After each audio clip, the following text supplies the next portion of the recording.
چیلے چانٹے وہاں موجود نائب تھے کو خود ساختہ نائب انہوں نے کچھ نہ کچھ اعلانات کیے لیکن کوئی زیادہ حوصلہ افزائی نہیں ہوئی سرکاری سطح پر تو نہیں. اور خیبر پختونخوا کی حکومت نے بھی عید جو ہے باقی ہی ملک کے ساتھ منائی. جو مرکزی روزہ ہلال کمیٹی ہے مفتی منیب الرحمان صاحب کی, ان کے ساتھ مفتی منیب الرحمان صاحب کا تعلق بھی خیبر پختونخوا سے ہے اور انہی کے ساتھ منائی. بلکہ اس سے پہلے خبر آئی تھی کہ وزارت مذہبی امور جو ہے ایک قانون بنا رہی ہے جس میں عید کی غیر سرکاری خبر دینا, یعنی روزہ ہلال کمیٹی کے علاوہ چاند دیکھنے کا اعلان کرنا اس قابل سزا جرم ہوگا. ایسے کر دینا چاہیے. 2 سے لے کے 5 لاکھ تک جرمانہ ہوگا اور اگر کوئی میڈیا ہاؤس جو ہے وہ اسے نشر کرے گا تو اس کو بھی جرمانہ ہوگا. چلیں ٹھیک ہے شامی صاحب, لیکن پہلے پھر سن لیں, میرا خیال بات عید کی ختم نہیں ہو رہی, بات سن لیں. اس دفعہ دیکھیے میں کہتا ہوں کہ ایک مسلمانوں میں 2 مکاتب فکر ہے. ایک کہتا ہے کہ سائنسی طریقے سے جب چاند جو ہے پیدائش اس کی ہو جائے تو ہم اس طریقے سے عید منا لیں گے. دوسرا کہتا ہے دور دیکھ کے منائیں. امریکہ میں بھی یہ دو مکتب فکر ہے اور 2 دن عید منائی گئی. اب جب چاند پیدا ہو چکا ہے تو یہ تو ہو سکتا ہے کہ پیدائش اس کی ہو چکی ہو لیکن بادلوں کی وجہ سے کسی اور وجہ سے آج دیکھا نہ جا سکے. تو جب چاند پیدا ہی نہیں ہوا تو کیا کیا, اس کو دیکھا کیسے جائے گا؟ تو پاکستان میں یہ ممکن ہی نہیں تھا کہ ہفتے کو چاند نظر آ سکتا کسی بھی علاقے میں سائنسی طور پر. تو جن لوگوں نے یہ کہا کہ ہم نے چاند دیکھ لیا ان کی آنکھوں کا علاج کرنا چاہیے یا ان کے دماغ کا علاج کرنا چاہیے. ایک بات. دوسری بات یہ ہے اس عید کی یہ بھی خصوصیت ہوئی کہ امریکہ میں ایک روایت ہے کہ وائٹ ہاؤس میں صدر اوباما اور بل کلنٹن نے یہ کم و بیش 20 سال سے اور روایت تھی وہاں پہ. ان کے صدر جیفرسن جو ہیں انہوں نے بھی افطار کی دعوت کی روایت ڈالی تھی اور 2 اشروں سے عید ملن پارٹی وائٹ ہاؤس میں ہوتی تھی اور کلنٹن نے بھی اور اوباما نے بھی اس کو ایک روایت کو نبھایا. پہلی بار ایسا ہوا ہے بلکہ میں اس میں ایڈ کرتا ہوں ڈونلڈ ٹرمپ جو ہے انہوں نے نہیں کیا. انہوں نے عید کا پیغام جاری کیا, ان کے وزیر خارجہ نے جاری کیا لیکن وہاں پہ نہیں, انہوں نے دعوت نہیں دی, عید کی ملن پارٹی نہیں ہوئی اور اس طریقے سے مسلمانوں میں بڑی ایک ناراضگی کی لہر دوڑی ہے جو امریکہ میں رہتے تھے. اچھا, اس میں روایت اصل میں یہ تھی کہ افطار کی بھی ایک پارٹی رکھی جاتی تھی, افطار بھی دیا جاتا تھا ڈنر وائٹ ہاؤس میں ہی بس امریکی صدر کی جانب سے, اور پھر عید کا علیحدہ کیا. 2 چیزیں لیکن وہ دونوں نہیں کی, انہوں نے کچھ نہیں انہوں نے کیا. اب یہ جو وہ ہمارا بڑا ایک 55 رکنی اتحاد بنا تھا نا جس میں مسلمان ملک سارے عرب اسلامی امریکن اتحاد, اب وہ سعودی عرب کے حکمرانوں سے معلوم کرنا چاہیے یا دوسرے لوگوں سے جو وہاں بڑے کر و فر کے ساتھ موجود تھے. بھئی یہ ٹرمپ صاحب جو ہے انہوں نے یہ پارٹی بھی ختم کر دی تو تھوڑا بہت جو مربت کا کوئی اظہار ہوتا تھا تو آپ کیا اس کو کیا نام کیا, بلکہ اب مودی صاحب جو ہے ان کی آؤ بھگت ہوئی ہے وہ کرتے ہیں. اچھا تو شام صاحب اب آپ فرمائیے. پوپل جی صاحب کو تو میرا خیال ہے خود ہی وظیفہ دے کے چھٹیوں بھیج دینا چاہیے. نہیں وہ تو ابھی دبئی گئے تھے, بھیج دینا چاہیے لیکن ان کے چیلے بھی تو سارے بھیجنے چاہیے تھے ساتھ. اچھا سر, یہ بڑی افسوسناک کس طرح سے رہی عید کے مغموم رہی پوری قوم. سانحہ پارا چنار, سانحہ بہاولپور اور کوئٹہ میں کراچی میں جو واقعات پیش ہے, سب سے پہلے تو یہ بتا دوں آپ کو کہ سانحہ بہاولپور میں 2 مزید افراد جو ہیں وہ جاں بحق ہوئے, تو تعداد ہوگی 163. 67 قریب پارا چنار میں لوگ شہید ہوئے. کوئٹہ میں 14 افراد ایک بم بلاسٹ میں ہلاک ہوئے. وہ جو پولیس اہلکار جس کو عبدالمجید چکزئی نے ہٹ کیا تھا وہ علیحدہ واقعہ, اس پہ سپریم کورٹ کے چیف جسٹس وہ تو نوٹس لے لیا گیا ہے. اور ایک ٹی وی چینل نے فوٹیج جاری کی ہے جس میں انہوں نے دکھایا کہ یہ خود ڈرائیو کر رہا ہے. عبدالمجید چکزئی تو اب گرفتار ہو چکے ہیں, سپریم کورٹ نے بھی اس کا نوٹس لے لیا ہے اور میڈیا نے اس پر بڑا ایک آواز بلند کی. اگرچہ کہ سوشل میڈیا میں تانے ملتے رہے کہ کوئٹے کی کوریج نہیں ہو رہی, لیکن اس کی کوریج ہوئی. پھر پارا چنار میں جب یہ حادثہ ہوا اس وقت سوشل میڈیا میں یہ تانے ملنے شروع ہو گئے کہ یہ شیعہ حضرات کا خون ہے اور یہ غیر پنجابیوں اپنا پشتونوں کا خون ہے, اس کا نوٹس نہیں لیا جا رہا. سب یہ جو اس طرح کے میسج بھیجنے والے یعنی ایسے لوگ ہیں جن کے میرا خیال ڈی این اے میں کوئی پرابلم ہے. اور اسی بارے میں آج اظہار کیا ہے آرمی چیف کی, ایک جو پریس ریلیز آئی ہے اس میں بھی یہی جملے ایگزیکٹلی استعمال کیے گئے ہیں کہ یہ پاکستان کے دشمنوں نے گمراہ کن مہم شروع کر رکھی ہے اور یہ گمراہ کن مہم سوشل میڈیا پر تیزی سے پھیل رہی ہے. ہر موقع کو دیکھیں، ہر موقع کو استعمال کیا جاتا ہے قوم کو ڈیوائیڈ کرنے کے. جب احمد پور شرقیہ کا واقعہ ہوا وہ تو دیکھیں نا اپنے طور پر ایک عجب واقعہ ہے، منفرد قسم کا. یعنی ایک میرا خیال تاریخ میں ایسے واقعات بہت کم دیکھنے کو ملیں گے آپ کو کہ جو اگرچہ کہ تیز رفتاری کے باعث وہ الٹا جو ٹینکر تھا اور اس میں سے جب وہ تیل بہا تو لوگوں نے کہا کہ تیل جو ہے وہ کٹھا کر لیا جائے زمین پہ بہنے کی بجائے، تو موٹر سائیکلوں والے اور جناب گاڑیوں والے وہ سارے آ گئے. بلکہ آج تو مجھے بڑے ایک ذمہ دار عہدیدار پنجاب حکومت کی یہ بتا رہے تھے کہ اعلان مسجدوں میں کرائے گئے کہ آ جائیے تیل جو ہے اس کی پیسی گنگا میں ہاتھ دھو لیں. نہیں دیکھیں نا وہ تیل تو ضائع ہو رہا تھا نا. اب ہماری یہ کوئی جبلت بھی ہوتی ہے انسانوں کی، اور میں نے دیکھا وہ غربت کا معاملہ نہیں تھا وہاں. اچھا صاحب میں آپ کو روک رہا ہوں اس کی وجہ کہ ایک فوٹیج میں چلا رہا ہوں تازہ. یہ ہمارے ایک جیو ٹی وی کے دوست ہیں، انہوں نے اپنے ٹویٹر پہ یہ فوٹیج ڈالی ہے. یہ کراچی سے حیدرآباد جاتے ہوئے ایک ٹرالر ہے جس کو کوئی حادثہ پیش آیا، وہاں سے تیل بہ رہا، آپ دیکھ سکتے ہیں اسکرین پر. اور یہ اسی طرح جیسے سانحہ شرقپور میں وہاں پہ لوگوں نے تیل اکٹھے کرنے کے لیے احمد پور شرقپور، ہاں احمد پور شرقیہ درستگی کے لیے شکریہ. تو وہاں پر بھی ایسے ہی کیا جا رہا ہے کہ لوگ اکٹھے ہیں، ڈرم لے کے آ رہے ہیں، موٹر سائیکلوں پہ آ رہے ہیں اور تیل اکٹھا کر رہے ہیں. حالانکہ بھی چند روز پہلے ہم وہ آفت جو بھگت چکے ہیں. اب اس فوٹیج کے البتہ یہ تصدیق چاہیے کہ یہ تازہ ہے، یہ پرانی ہے. بہرحال اس کو نوٹس لینا چاہیے. ایک بات میں آپ سے عرض کروں، اس کے بعد شور مچایا گیا جنوبی پنجاب جو ہے اس کی طرف کوئی توجہ نہیں ہے. بہرحال وزیر اعلیٰ پنجاب جو ہے انہوں نے 2 دن لگائے، متواتر جاتے رہے، پر وزیر اعظم لندن سے براہ راست بہاولپور پہنچے اور پنجاب حکومت نے 20 لاکھ روپے جو جاں بحق ہونے والے تھے ان کی کمپنسیشن دی اور 10 لاکھ زخمی ہونے والوں. اب اس پر ہنگامہ شروع ہو گیا کہ جناب یہ جو پارا چنار کے شہداء ہیں ان کے لیے ایسی اناؤنسمنٹ کیوں نہیں کی گئی. تو پہلی بات تو یہ ہے کہ یہ پنجاب حکومت نے اعلان کیا ہے، اگرچہ کہ پارا چنار کے لوگ جہاں بھی دہشت گردی کا شکار ہوں، میں تو اور یا حادثے کا پارا چنار تو فاٹا میں آتا ہے نا جی، قرم ایجنسی کے صدر مقام ہے. حکومت پاکستان کی ذمہ داری ہے.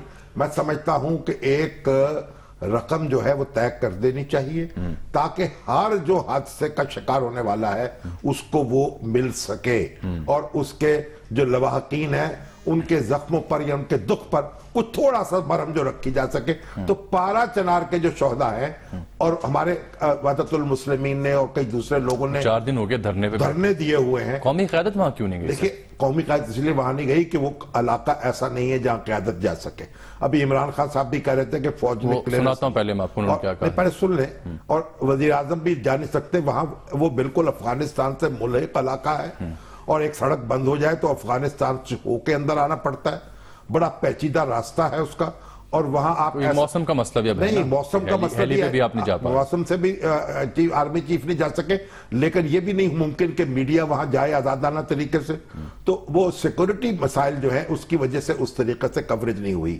لیکن میں یہ ضرور عرض کروں گا کہ ان شہداء کے لیے بھی وہی کمپنسیشن ہونی چاہیے جو باقی کسی حادثے، اور ایک کمپنسیشن ایک طے کر دی جائے. یہ رقم جو ہے وہ ہر حادثے کا شکار ہونے والے لوگوں کو ملے گی. میں سمجھتا ہوں جو ٹریفک کے حادثے میں جاتا ہے یا دہشت گردی کی نظر ہوتا ہے وہ سارے جو ہے وہ حکومت کی ذمہ داری ہے، وہ لواحقین جو ہے.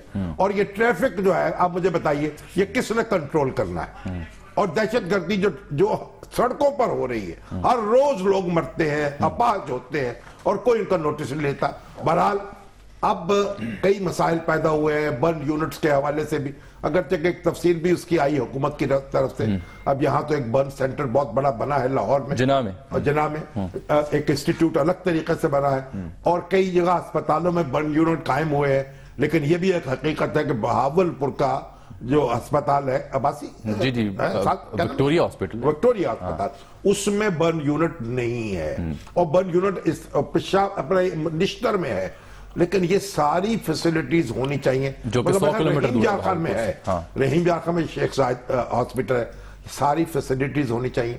اگرچہ کہ جتنے بڑے پیمانے پر تباہی ہوئی ہے اور جیسا بڑا حادثہ ہوا ہے اس کے اثرات جو ہے ان کا سامنا کوئی معمولی بات نہیں تھی. اب بریک کا وقت آن پہنچا، لیکن شامی صاحب یہ جو ٹرالر الٹنے سے جو تیل بہتا ہے اسے اکٹھا کرتے جو واقعات پیش آتے ہیں، یہ میں نے کچھ خبریں دیکھی، یہ موزمبیق میں، کانگو میں یا افریقی ممالک میں پیش آتے ہیں، کسی اور ملک میں ایسے واقعات پیش نہیں آتے۔ پہلی تو بات یہ کہ لیکن سوال یہ ہے میرا آپ سے کہ یہ ہماری تربیت کون کر، کیا ہم افریقی ممالک کے برابر ہیں؟ نہیں، بات دیکھیے، پہلی بات تو یہ ٹرالرز کو چیک کرنے والا کوئی نہیں، ڈرائیورز کو چیک کرنے والا کوئی نہیں، وہ سوئے ہوئے ہوتے ہیں، تیز رفتاری سے چلتے ہیں، رفتار کو چیک کرنے والا کوئی نہیں، بڑے دیکھیں نا، آج ابتدائی رپورٹ جو ہے وزیر اعلیٰ کو پیش کر دی گئی، اس میں یہ لکھا گیا ہے کہ مقامی پولیس اور ہائی وے پولیس جائے وقوع پر تاخیر سے پہنچی، اور ہائی وے پولیس کی شفٹ تبدیلی تھی، اسی وجہ سے تاخیر ہوئی اور لوگ وہاں پہ پہنچ چکے تھے آلریڈی۔ موٹر وے پولیس پہنچ گئی تھی، لوگوں کو انہوں نے روکنے کی کوشش کی، کوئی نہیں رکا، اور کوئی پولیس جو تھی اس موقع پر، کوئی کتنی بڑی نفری اس کی ہوتی، لوگ اس کے قابو میں نہیں آ سکتے۔ ہمیں چیزوں کو اس کو فطری طریقے سے بھی دیکھنا چاہیے نا۔ ٹھیک ہے، ایک بریک ناظرین ہم یہاں لیتے ہیں، واپس آتے ہیں تو کچھ ذکر ہوگا جے آئی ٹی اور سیاسی جو بیانات ہیں مختلف رہنماؤں کی، ان کا ایک بریک کے بعد۔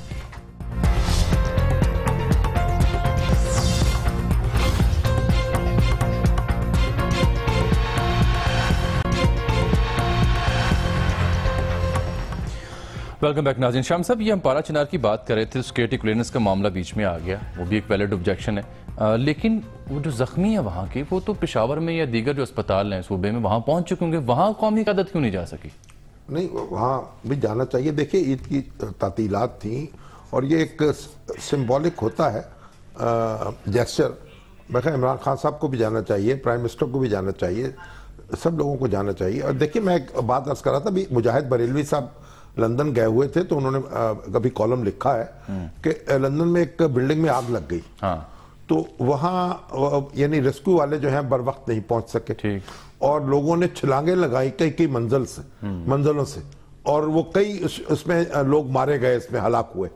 تو یہ جو بعض اوقات صورتحال ایسی ہوتی ہے کہ معاملہ قابو میں نہیں ہوتا، جیسی پارا چنار میں تو خیر دہشت گردی ہے، اور اگرچہ کہ پارا چنار جو ہے وہ سب سے بڑا شہر ہے قبائلی علاقوں کا، قرم ایجنسی کا، اور مگر یہ اس کے افغانستان سے بالکل جڑا ہوا ہے، اور احمد پور شرقیہ میں یہ تو حادثہ خیر کوئی تصور بھی نہیں کر سکتا تھا اس طرح کا حادثہ، لیکن آپ دیکھیں کہ جو ایک پرویز الہی صاحب نے جب وزیر اعلیٰ تھے تو ایک منصوبہ بنایا تھا کہ ہر میرے خیال 10 کلومیٹر کے بعد یا 20 کلومیٹر کے بعد ایک چیک پوسٹ ہوگی، پولیس چوکی ہوگی، اور شیر شاہ سوری کے زمانے میں یہ چیک پوسٹ ہوتی تھی، مسجد ہوتی تھی، ساتھ مندر ہوتا تھا، سارا اہتمام، برجیاں کہتے تھے، برجیاں ہوتا۔ اب یہ یہاں بھی یہ لازم بات ہے، لیکن وہ منصوبہ پھر شہباز شریف صاحب کو جو پرویز الہی صاحب کی کوئی بات پسند نہیں آتی، ان کے منصوبے اکثر ختم کر دیے۔ اب وہ یعنی یہ ضرورت ہے اس بات کی کہ ہر 20 کلومیٹر کے بعد ایک پولیس چوکی ہو، اور باقاعدہ جناب وہاں انتظام ہو، مسجد ہو، اور وہاں ایک تھوڑی بہت آبادی ہو، تاکہ اطلاعات مل سکیں اور ایک یعنی امن و امان جو ہے اس کو قابو میں کیا جا سکے۔ شامی صاحب، اب پاناما کا ہنگامہ عید کے دنوں میں بھی جاری ہے، جے آئی ٹی نے نئی تاریخیں دے دی ہیں، مریم نواز صاحبہ کو 5 جولائی کو انہوں نے یاد کیا ہے، اور جو دونوں بیٹے ہیں وزیر اعظم کے ان کو 3 اور 4 جولائی بالترتیب یاد کیا ہے۔ اس کے علاوہ جو ان کے کزن ہیں وزیر اعظم کے طارق شفیع صاحب، انہیں بھی دوبارہ 2 جولائی کو طلب کیا گیا ہے۔ اب حکومتی حلقے یہ کہتے ہیں کہ جو کورٹ کا فیصلہ تھا سپریم کورٹ کے 5 رکنی بینچ کا، اس میں تو جو رسپونڈنٹ نمبر 1، 3 اینڈ 8 ہیں، یعنی وزیر اعظم ان کے دونوں بیٹے جو ہیں، ان کو کہا گیا تھا کہ ان سے تحقیقات کی جائیں، کیونکہ بینیفیشلی آنر تو انہیں قرار نہیں دیا گیا تھا، تو انہیں کیوں بلایا گیا، وہ یہ سوال اٹھا رہے ہیں۔ دیکھیے، جو بھی سوال ہے نا سپریم کورٹ میں اٹھایا جانا چاہیے، ٹھیک، اور یہ مریم نواز شریف صاحبہ کو یا مسلم لیگ نون کے دوسرے حضرات جو ہیں وہ ان کو چاہیے سپریم کورٹ میں درخواست دے دیں، وہاں اپنا موقف بیان کریں، اگر ان کا موقف تسلیم کر لیا جائے تو وہاں وہ نہیں جائیں گی۔ ویسے اس سے غم و غصے کی ایک لہر دوڑی ہے، ہمارے عطاء الرحمان صاحب بڑے ممتاز اخبار نویس ہیں، وہ تو یہ کہہ رہے تھے کہ اب یہ مطالبہ یہ کرنا چاہیے کہ جو ان کی والدہ صاحبہ ہیں نا محترمہ، یعنی والدہ صاحبہ جو نواز شریف صاحب کی، ان کو بھی محترمہ شمیم میاں محمد شریف صاحب، ان کو بھی چاہیے کہ وہ بلا لے جائے جے آئی ٹی۔ اتنے غم و غصے میں لوگ ہیں، دیکھیے ہمارے بچیوں کو نہیں بلایا جاتا، اور اگر ان سے کوئی تفتیش کرنی تھی ان کو سوال لکھ کے بھجوا دیے جاتے اور جواب ان سے لے لیے جاتے، یا ویڈیو لنک کے ذریعے گفتگو کر لی جاتی۔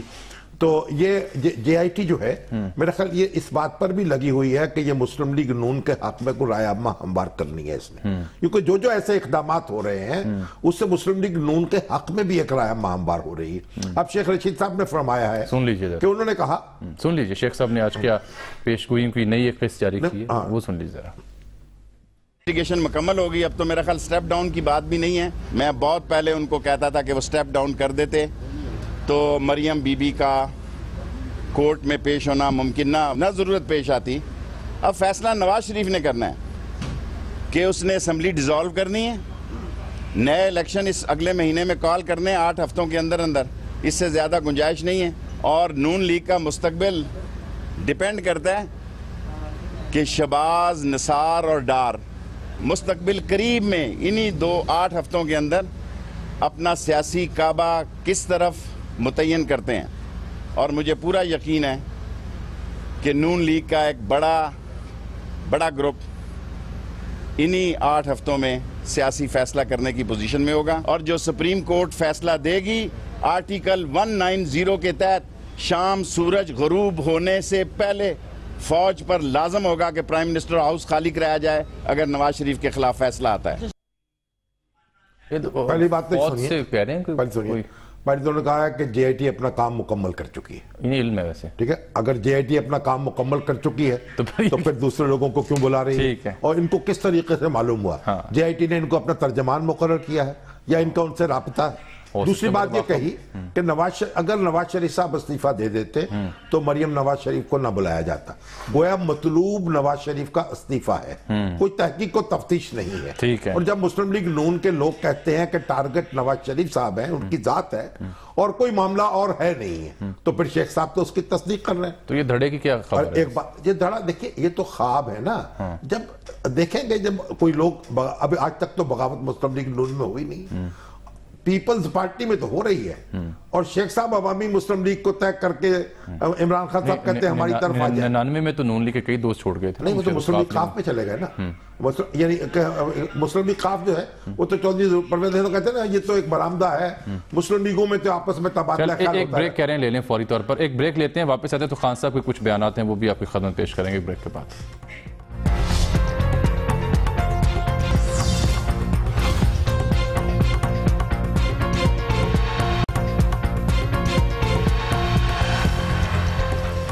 ویلکم بیک ناظرین۔ شام صاحب، شیخ صاحب کی بات بیچ میں رہ گئی تھی، آخر میں وہ یہ بھی کہہ رہے تھے کہ جب یہ فیصلہ آئے تو پھر میں فوج سے گزارش کروں گا کہ وہ فوری طور پر پہنچیں اور انہیں نکال باہر کریں۔ فوج تو یہ کام کرنے کے لیے ہے نہیں، اگر فیصلہ آتا ہے بلکہ نواز شریف صاحب کے خلاف فیصلہ آتا ہے، ایک تو فیصلہ یہ ہوگا کہ فرض کیجئے کہ چلیے آپ نے ڈسکوالیفائی کر دیا، دوسرا فیصلہ یہ ہو سکتا ہے کہ آپ یہ معاملہ جو ہے زیری عدالت میں بھیج دیں یا متعلقہ فورم الیکشن کورٹ میں یا کسی دوسرے فورم میں بھیج دیں، تو کئی آپشنز ہیں جس پہ بہرحال یہ ہم نے فیصلہ تو نہیں کرنا، سپریم کورٹ نے کرنا۔ اگر فیصلہ ہو جاتا ہے جو شیخ صاحب چاہتے ہیں فیصلہ ہو گیا، تب بھی فوج کو تکلیف کرنے کی ضرورت نہیں ہے، نیا وزیر اعظم جو ہے چن لیا جائے گا اسی ایوان کے ذریعے، اسی ایوان کے ذریعے سے، پارلیمنٹ موجود ہے، وہ اپنے جس کو مسلم لیگ نومینیٹ کرے گی وزیر اعظم منتخب ہو جائے گا۔ اور نواز شریف صاحب پر ابھی سلمان اکرم راجہ صاحب سے بھی کل گفتگو ہو رہی تھی بڑی تفصیل سے، تو ان پر سیاست میں حصہ لینے کی کوئی پابندی نہیں ہوگی، ٹھیک ہے نا۔ ڈسکوالیفیکیشن کے بعد اگر شیخ صاحب کا نقطہ نظر درست مان لیا جائے بفرض محال، تب بھی وہ سیاست میں حصہ لے سکیں گے، جلسوں کو ایڈریس کر سکیں گے، لوگوں کے پاس جا سکیں گے، اپنی پارٹی کا کام کر سکیں گے، الیکشن لڑ سکیں گے۔ الیکشن خود نہ لڑ سکے شاید، لیکن ان کی پارٹی الیکشن لڑے گی، ان کے جو نومینیز ہیں وہ الیکشن لڑیں گے، ٹھیک ہے نا۔ تو اس لیے شیخ صاحب جو ہیں وہ خاطر جمع رکھیں، ان کو میدان میں مقابلے کی تیاری کریں، ان کو بھی حق حاصل ہے۔ چلے، خان صاحب کا بھی آج سٹیٹمنٹ بڑی اہم ہے، ایک تو وزیر اعظم کی جو لندن میں پریس کانفرنس ہے اس کو انہوں نے آڑے ہاتھوں لیا، جے آئی ٹی کے حوالے جو تنقید تھی اس کو انہوں نے بیان دیا، دیکھیں کیا کہتے ہیں خان صاحب۔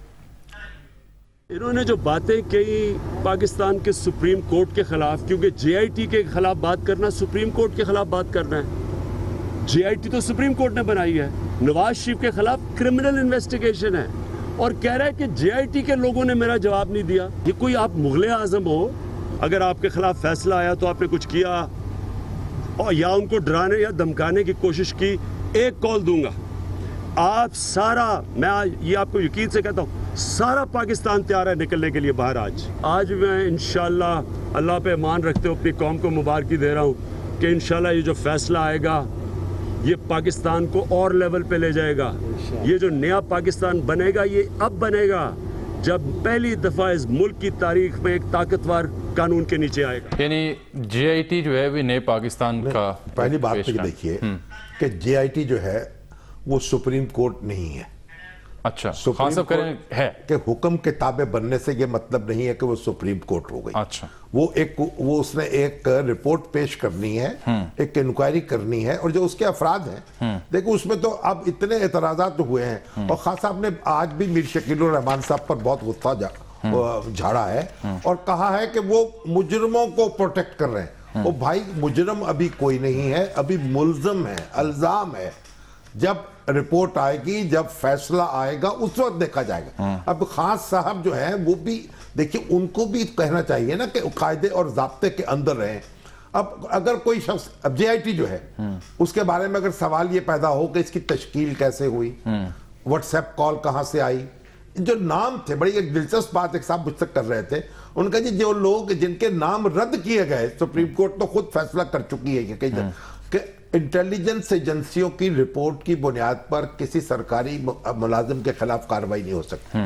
تو یہ جب جن لوگوں کے نام نہیں شامل کیے گئے اس میں اور رد کر دیے گئے, وہ کس بنیاد پر کیے گئے, اور ان کو تو کوئی نوٹس جاری نہیں کیا, وہ تو ایک قسم کے کنڈیم ہو گئے نا کہ آپ اس قابل نہیں ہے. ایک اور اعتراض بھی یہ بھی ایک اعتراض ہو گیا. ایک احمد نورانی صاحب نہیں, احمد نورانی صاحب نے کہا کہ 20 اپریل سے اس نے کام شروع کیا. رپورٹ جو میڈیا مانیٹرنگ ہے یہ 5 مئی کو قائم ہوئی, 20 اپریل جو اپنی رپورٹ اس نے پیش کی ہے. تو یہ اتنے سوالات ہیں کہ یہ سپریم کورٹ کو بھی ان سوالات کو ڈیل کرنا پڑے گا. دیکھیے تاریخ جو ہوتی ہے, آپ جس زمانے سے گزر رہے ہوتے ہیں اس کا نام نہیں ہوتی. آج کتنے سوالات ہیں جو بھٹو صاحب کے مقدمے کے حوالے سے ہیں, کئی دوسرے مقدمات کے حوالے سے ہیں, جن کو جو کھڑے ہوتے ہیں سوال, اور وہ عدالت جو ہے اس سے ابھی تک تقاضا کر رہے ہیں کہ ہمیں اس کا جواب دیا جائے. تو یہ سارے سوال, اور یہ خان صاحب جو بات کر رہے ہیں, جب یہ معاملہ ہوگا, جب فیصلہ ہوگا, فیصلے کا انتظار کریں. اور اگر آپ کی ایک کال پر پوری قوم باہر آ جائے گی تو جو لوگ آپ کے مخالفین ہیں وہ کہاں جائیں گے. تو یہ قانون, یہ ٹکراؤ جو ہے, کوئی شخص ایسا نہیں ہے جس کے پاس ویٹو ہو, اور ایک ٹھیک ہے ایک بڑی حمایت حاصل ہے, بڑی پارٹی ہے اپوزیشن کی اس وقت تحریک انصاف, ان کی ایک بڑی پاپولرٹی ہے, یہ بات مانتے ہیں, لیکن وہ واحد جماعت نہیں ہے. اور بھی جماعتیں, مسلم لیگ نون بھی اپنا ایک وجود رکھتی ہے, اور پیپلز پارٹی بھی اپنا وجود رکھتی. سڑکوں پہ معاملات طے نہیں ہوتے, یہ اس کے نتائج اچھے نہیں ہوں گے. جو باتیں قانون کی عدالت میں طے ہو رہی ہیں انہیں ادھر ہی ہونے دیں. ٹھیک ہے, اچھا جی, وقت ہمارا ختم ہونے والا, فتویٰ نہ جاری کیجئے, فیصلے جاری نہ کیجئے, ان کا انتظار کیجئے. ٹھیک, شاہم صاحب وقت ختم ہونے والا, لیکن ایک بڑا دلچسپ یہ معلومات میں مبنی ایک آرٹیکل تھا, عطاء الرحمان صاحب کے نام سے منسوب کیا گیا, کہ میں نے اسے سوشل میڈیا پہ کچھ اور ناموں سے بھی دیکھا ہے. ڈاکٹر عطاء الرحمان صاحب, ہاں جی, لیکن یہ کئی اور ناموں سے بھی آیا لکھا ہے ہاں کہ پروفیسر ہیں کوئی شعبہ, انہوں نے یہ جاری کیے ڈیٹیلز کے جو تیل ہے پیٹرول یا ڈیزل, آنے والے 8 سال میں یہ جو پیٹرول ہے اس کی جگہ برقی توانائی سے چلنے والی گاڑیاں لے لیں گی. تیل کی قیمت کم ہو جائے گی, 25 بیرل تک پہنچ جائے گی, اس کی مانگ کم ہو جائے گی دنیا میں, اور بیٹری کے ذریعے گاڑیاں چلیں گی, ان کی چارجنگ بڑی آسان ہو جائے گی. پیٹرول پمپ کی جگہ ایسے اسٹیشنز ہوں گے جو بیٹری چارج کریں گے. ایک نیا منظر دکھایا ہے انہوں نے, تو اس کی تیاری کر لینی چاہیے. کہتے ہیں کہ چین اور انڈیا اس کی تیاری کر رہے ہیں, پاکستان بھی دیکھیے اس کا جائزہ لے, اگر یہ درست ہے تو اس کی تیاری ہونی چاہیے. اچھا سر, اب یہ جو سکھ یاتری تھے 300 انہوں نے آنا تھا پاکستان, مہاراجہ رنجیت سنگھ کی برسی میں شرکت. دیکھیں مودی صاحب گیا, وہ میں کل کروں گا ڈسکس تفصیل سے. ایک تو ہالینڈ گئے, ہالینڈ مودی صاحب اور ٹرمپ صاحب کی ملاقات ہوئی ہے, آج وہ اسرائیل بھی بھیجا, اور انہوں نے اسرائیل نے بھی بڑی تعریف کی ہے مودی صاحب کی. اور ٹرمپ صاحب نے کہا دیکھیے میں نے کمپین کے دوران کہا تھا کہ میں جب صدر منتخب ہو گیا تو ہندوستان کا ایک دوست وائٹ ہاؤس میں ہوگا, اور اب دیکھیے میں یہاں موجود ہوں.